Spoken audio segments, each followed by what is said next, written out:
She nodded solemnly. There's Majimanadu out there, for hundreds of years now, cheating time. Her lips buckled in against her teeth. Mind your thoughts. They may not be your own. That's his way. What? Maji? Teresa?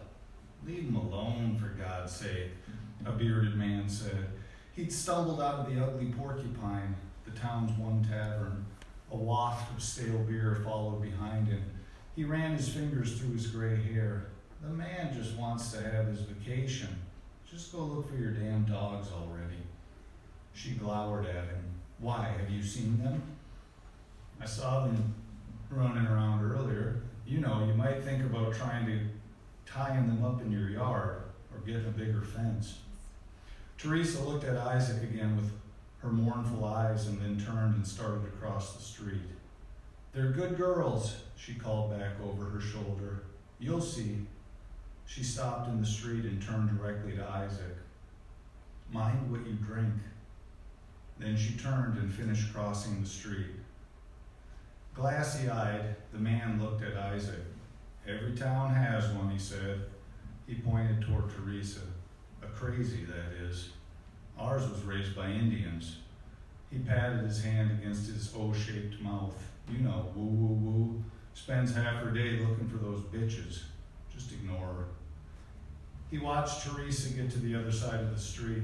Stupid mutts, he slurred. He walked away with a listing gait. Shaking his head, Isaac turned in the other direction.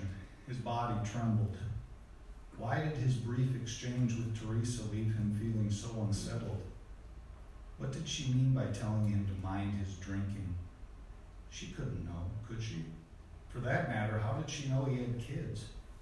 Then he guessed that she'd seen them arriving together earlier. Probably everyone had, even the drunk bigot. Christ, we just need to get out to the cabin. Enough of this stupid town. He walked on, willing the morose feelings from his spirit.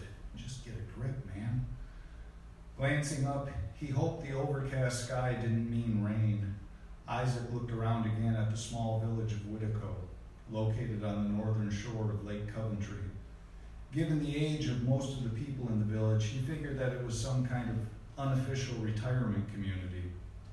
Even the realtor that had helped them close on the cabin was older, and she'd mentioned how real estate was a second career for her after retiring from 30 years of nursing. In the past, when they'd driven down US 2 in the Upper Peninsula on their way to deer camp, he remembered his father pointing out the town of Nobbinway on the northern shore of Lake Michigan. He'd often say aloud, as much to himself as to Isaac and Adam, lots of teachers from downstate retire there. Isaac smiled. Driving with his father was often an exercise in repetition. His habit had been to comment on the exact same landmarks, no matter how many times he'd made the same remark in the past. He was pretty bad as far as retelling the same jokes dozens of times, too. If they were at camp, then he might tell the same joke 2 or 3 times in one night while in a bourbon fog. Isaac and the kids had been in Whitico waiting for their charter to the island for a half an hour. Not many people in the town looked younger than 50. It was like a lot of small towns in Michigan north of Saginaw. Young or old, not much draw for anyone to live there as far as he could tell. Besides some storefronts that had tried to be any number of businesses, not much had changed about the infrastructure in 100 years. They had a small post office, a gas station with 1 pump, a diner, a quaint sandstone library, and 3 or 4 storefronts that were boarded up. The faded sign on one said Dave's DVD rental. The majority of the cars that were in town were parked in front of the Ugly Porcupine, notable for its cigar store Indian out front. He remembered the wooden statue from when he and Gwen had been in town the past autumn. Not the most progressive place, she'd said as they walked the street, her arm looped through his. Like phantom limb pain, he could still feel her hand gripping his arm. He walked in the direction of the small pier at the end of the main street. He passed the Lake Coventry Market, the one other establishment that had attracted a few customers. He tried to see inside, but the storefront glass only reflected his own image back to him. His brother and the kids were inside, stocking up on snacks. Isaac and the children had arrived at 11:15 in the morning. The guy who chartered the pontoon boat had scheduled to meet them at noon. Isaac had played coy for the last 3 days with his secret. It wasn't a good secret, not in the least. Ashley was already mad at him that he wouldn't let her do any of the driving on the way up. With it being almost all highway to the cabin, he just didn't feel comfortable with her behind the wheel. When they had finally pulled up into Whittico, she started complaining about bars on her phone. Time to drop the secret. Well, Isaac had said, bracing himself for the fallout, get in your final texts now because there's no cell signal or Wi-Fi at the cabin. He'd said it just as they pulled in next to their Uncle Adam's car waiting for them by the pier. Look who's here, Isaac had added quickly, feeling as though he needed to shout enthusiastically over Ashley's boiling silence. Carson wouldn't really know the difference until they got to the cabin itself and none of his YouTube videos would play on his iPad. Emily had taken the news in stride. It's fine, Daddy, she'd said. I want to do all the other things you talked about, the toads and stuff. Ashley had bolted from the car to her uncle. She started complaining immediately about her dad forcing them to live in an 18th century shack for the next 5 days. At 38 years old, Adam was the closest thing she had to an ally. She whined as though to appear about being unable to text with her friends, make social media posts, or listen to any podcasts. Isaac didn't understand it, but she was really upset about the ending of some of her longest streaks. With a mop of curly hair, Adam wore cargo shorts, a faded Eastern Michigan University sweatshirt, and flip-flops. He pulled Ashley into a hug. You've gotten big and very technologically advanced. Carson and Emily ran to him for their own hugs. After the greetings, Adam had taken Ashley's shoulders in his hands, looked her in her mopey eyes and said, I bet we survived this, kid, snap tube or no. He winked at her but didn't get so much as a smile. Maybe I should have been a history professor, Isaac said. I didn't know it meant you could look like a bum all summer. Adam laughed. You should see some of my colleagues. They look like this all year. The brothers shook hands, noting that it had been a long time, but neither of them mentioned that the last time they'd seen each other was at Gwen's funeral. Isaac started taking luggage and coolers from the back of his SUV. He knew enough about the piss-poor excuse for a town to get his groceries ahead of time and pack the perishables on ice. Adam must have sensed the lingering tension from Ashley because he offered to take the kids to the market for snacks.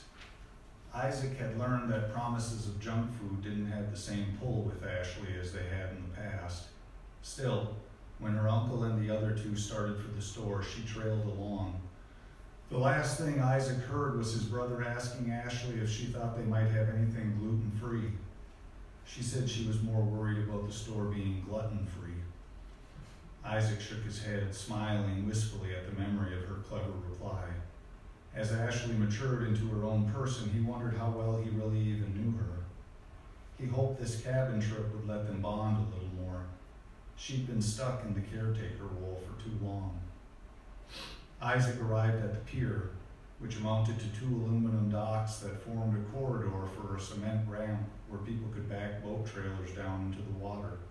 As he guessed, everything he'd unloaded from the car sat exactly where he'd left it. As a town, Whittico didn't have much, but that included not having much in the way of crime. He walked out to the end of one of the 30-foot-long public docks where a pontoon boat rocked in the gentle waves knocking against the aluminum. A shoreline largely made up of stone cliffs descended straight into the water, making it seem more like a quarry than a lake. Evergreen trees dominated the tops of the cliffs. The lower land around the lake's southern side consisted of swamps and marshland. It's what kept it from being a more popular vacation lake. People wanted beaches and the water right outside their window, not 300-step stairs down to an immediate plunge. From what the realtor had told him, he knew that there were only 2 other vacation properties on the high cliffs of the lake.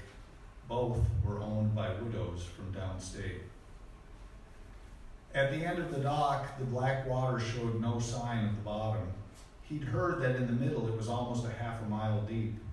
Isaac remembered that Gwen had described the lake as foreboding, but her attitude changed when she laid eyes on what would be their property. Out past the middle, closer to the southern shore than the northern, the island almost seemed to be floating, a green oasis on that dark body of water. Where the shoreline consisted of mainly conifers, the island itself had a healthy population of birch and oak trees. Isaac shivered in another chilling breeze. Squinting, he could just make out the small shape of the cabin, a tiny brown smudge in the green of the island foliage. He'd paid Caleb, the owner of the pontoon boat, to go out to the cabin over the past weekend and open it up for them. Caleb had also snowmobiled over a couple times to check the roof in the winter. The other property on the island wasn't visible, tucked into the trees as it was. Isaac? He turned. Caleb walked towards him, following behind his potbelly. Isaac guessed he was in his early 70s. He wore scuffed-up hiking boots and overalls with a flannel shirt beneath. The few wisps of gray hair on his head shifted around in the breeze. He sported a 5 o'clock shadow of gray stubble. The older man looked up as he walked. Check out that sky, like somebody flipped a dirty ashtray upside down over the world. Pretty poetic, Caleb, Isaac said. So what's the good word? The old man stood for a moment, thinking. He held up his index finger. Bacon, he said. He pointed the extended finger at Isaac. Now that's a good word. Yeah, that's a good one. Caleb looked back at the stack of coolers and luggage, then he turned back to Isaac. Bringing food up on ice? Isaac nodded, hoping that the old man wouldn't be offended that he wasn't supporting the local market. Caleb crossed his arms. Then you got lucky. I was pretty certain you were going to be going into Sheboygan looking for a hotel tonight. He nodded towards the lake behind Isaac. Should have seen the chop on the water this morning. I wouldn't have gone out in it.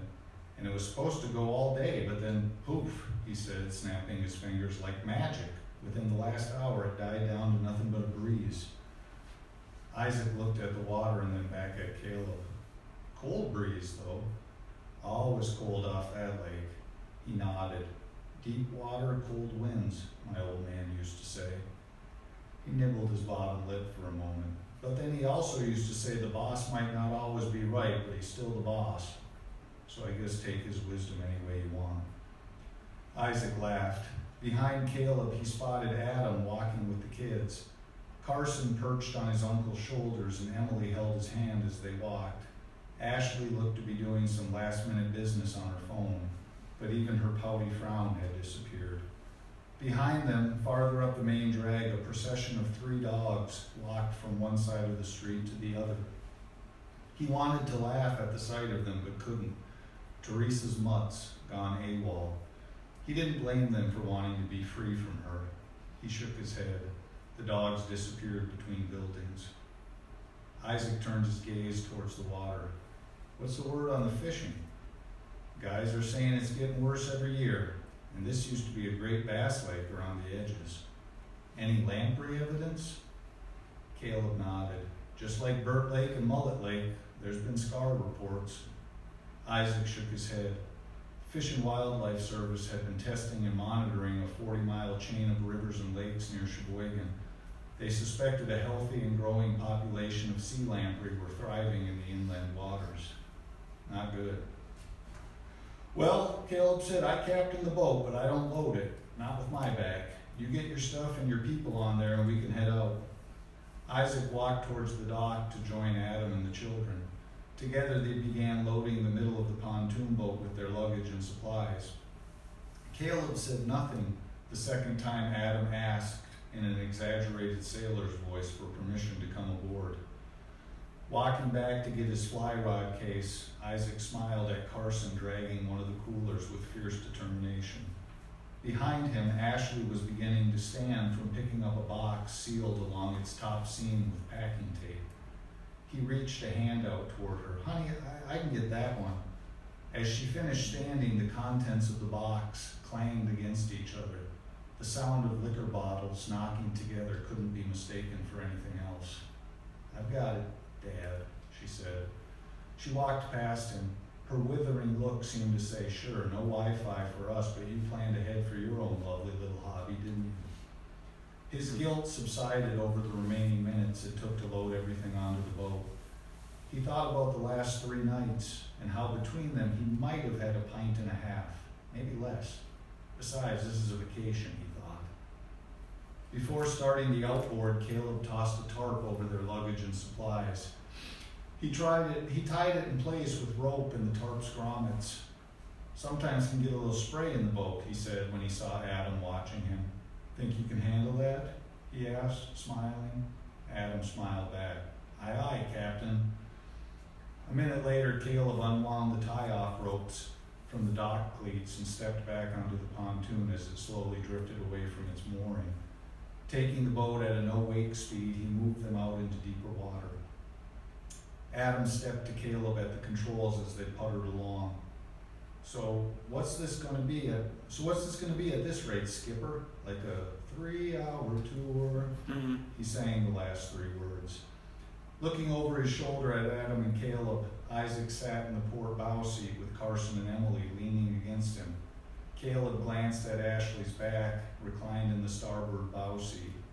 Seeing the captain's lip rise into a grin, Isaac looped an arm around each child just before Caleb cranked the throttle up. The younger children shouted their approval. The force of the sudden takeoff shot Adam backwards where he caught himself against the back perimeter fence. Isaac laughed, watching his brother find his footing and stagger his way to the control panel where Caleb had his hand on the wheel. Adam clamped his hand on the older man's shoulder. Okay, I take it back. This thing can really move. Caleb didn't look at him, but just shouted into the wind, you bet your ass it can. 10 minutes later, he throttled the engine back to a no-wake speed as they approached the spit of beach in front of the cabin. They slowly drifted in and Caleb trimmed the engine before cutting it all together. Isaac's eyes followed the footpath up from the beach to the property's front porch that overlooked the water.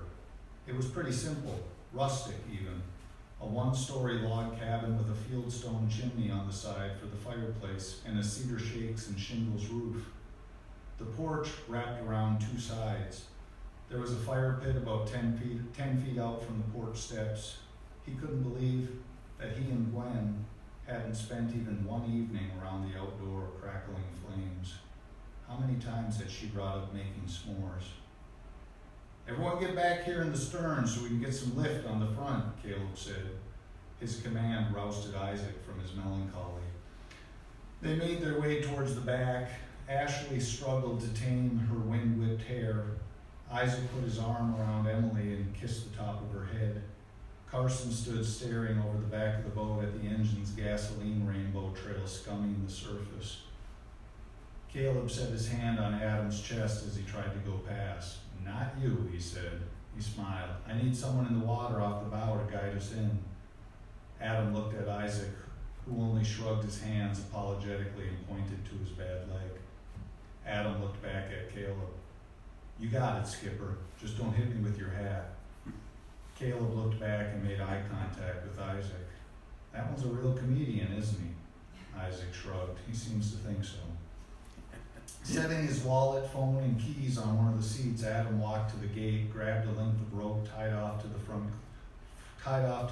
cleats, and jumped down into the water.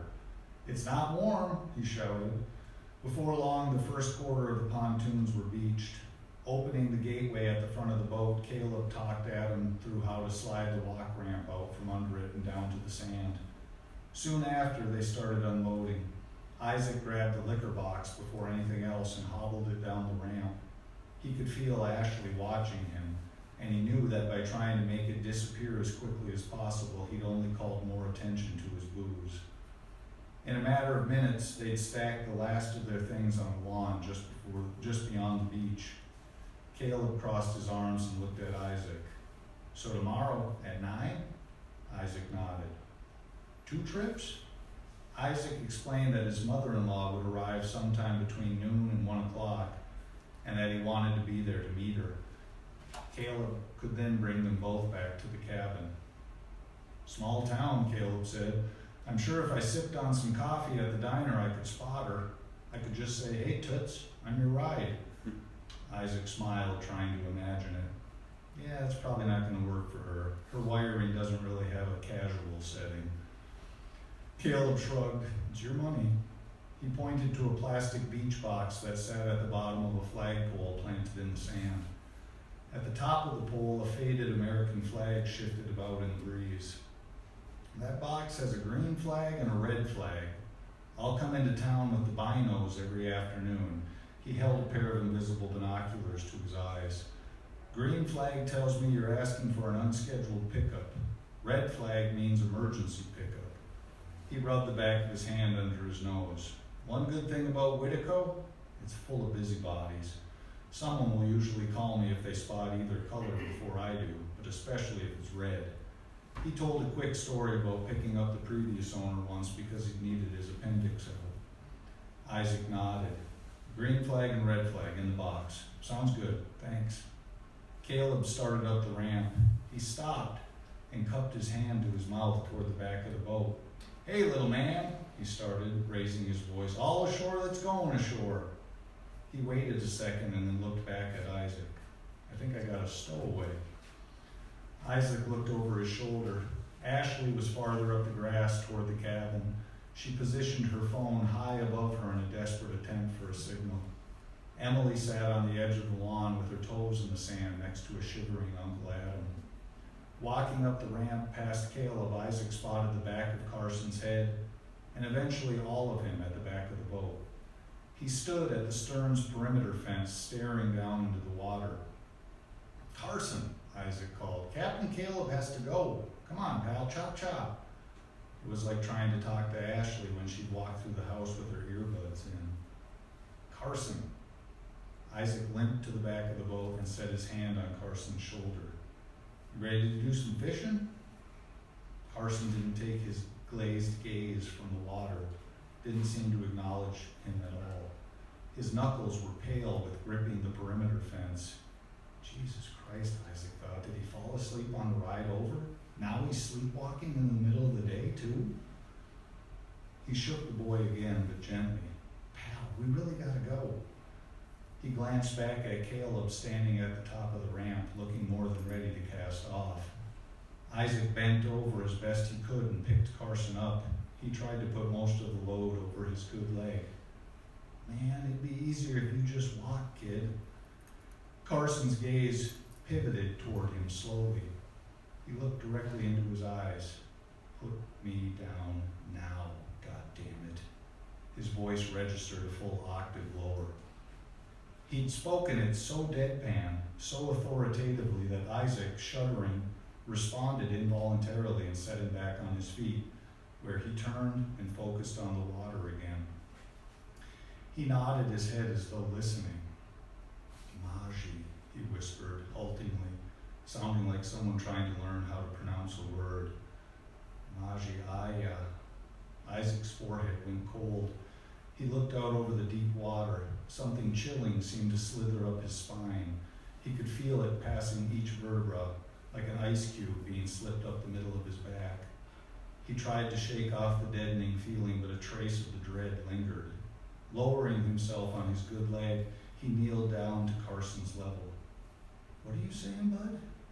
Maji, what? We shouldn't be here, Carson mumbled. We shouldn't have brought Emily. Isaac set his hand on his son's shoulder. What, bud? Why wouldn't you want your sister here? After a moment, Carson turned to him. His eyes were clear again and innocent. What, Daddy? He looked around. His voice had returned to his usual pitch. Are we at the cabin? Are we going fishing? Isaac smiled. Yeah, bud. He shook his head, hoping that sleepwalking in the day wouldn't be a new routine. He didn't know how he would explain to Caleb if Carson had christened his boat with a healthy piss. We all set back here? Isaac turned toward Caleb standing at the wheel. Oh yeah, just adjusting from sea legs to land legs again, that's all. He took Carson's hand and they walked toward the front of the boat. Carson glanced back over his shoulder at the lake. Okay, I'll see you in the morning, Caleb craned his neck to see out beyond the prow. Okay, Gilligan, he shouted. When they come down, put that ramp back and give me a decent push. Isaac and Carson started down the ramp. Should I correct him that I'm the professor, not Gilligan? Adam asked. Isaac said nothing. Standing in knee-deep water, Adam watched them descend. Everything okay? He asked. Yeah, Isaac said. Then he looked back over the dark lake. He shivered in the chilling breeze. I think so, anyway.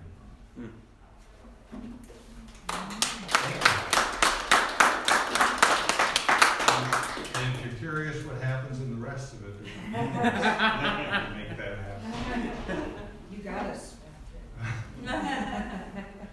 Not the most horrific chapter, but hints that there's more to come. So. Yeah. Does anybody have any questions they'd like to ask Jeff at all? What was it like transitioning to horror after your previous books? The biggest thing, I kind of actually now like it. The biggest thing was really just fighting the idea, the idea like, okay, I'm not a horror writer, that's not what I do. Why is this idea still in my head? And after a few months, and I said, oh, it's time to just write it. And I was fly fishing that summer, this was of 2020, I was fly fishing with my buddy, and I was talking with him about it. We go 3 times through the summer, June, July, and August, and I was talking with him about it every time. And in August, when I was talking, we said, you should probably just stop talking about it and write it. And I was like, that's a good idea. So I wrote it in the fall of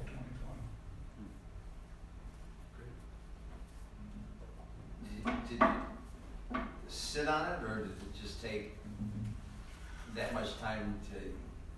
I mean, I don't know what it takes to get something published. So, I mean. Well, the Montague Press put out Rules of Order, and I saw, when I was looking at their website, I saw they had a small collection of horror books too, so I did reach out to Charlie and just asked if he'd want to take a look at it, and he said, I'm not our horror editor, but I'll pass it on to that guy when you're done. So I wrote it in the fall, and it was probably ready to send to them in the spring of 2021. And then it just came out in August. So there's kind of a long production and wait period, even though I knew it was by the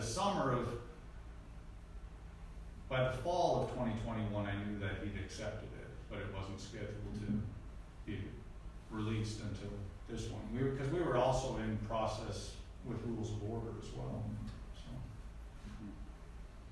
But yeah, that part of the production and waiting takes a while. As far as I've been asked a few times where the idea came from, and I try to stumble through answers, but the best answer I've come up with is, at least for a writer in your 50s, you don't choose your ideas choose you, and it just kept eating at me. So I was like, I gotta write this thing. But I was able to slide in. I think, hopefully there's that literary author in me that still wants there to be some depth beyond just the horror aspects. Yeah, well, I could tell that. I mean, I don't know about y'all, but I've finished the book, and I could tell that you're very interested in character development as you're going along through it, and all the characters you fleshed out well. Thanks. Yeah, I think maybe horror reads better the more you care about the characters, the more you're worried about what might happen to them. I mean, I like horror novels, but I do not watch horror movies.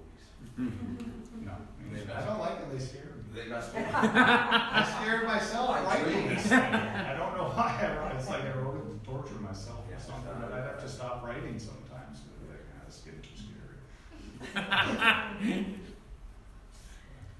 I think on the TV6 interview, though, they did ask you about the horror aspect versus maybe more of a thriller. I think there's more suspense and mystery. Yeah, than like and yes. I liked that when they brought that up because I particularly don't like a horror, but a thriller thriller and kind of a mystery and kind of, you know. Right. There's some blood spilled in it, but it's Yeah, I not haven't finished it. not as bloody Yeah, as some, and it's not torture horror or Right. gore No. for Yeah, the sake and of that gore was- or anything. Right, Yeah. I liked that.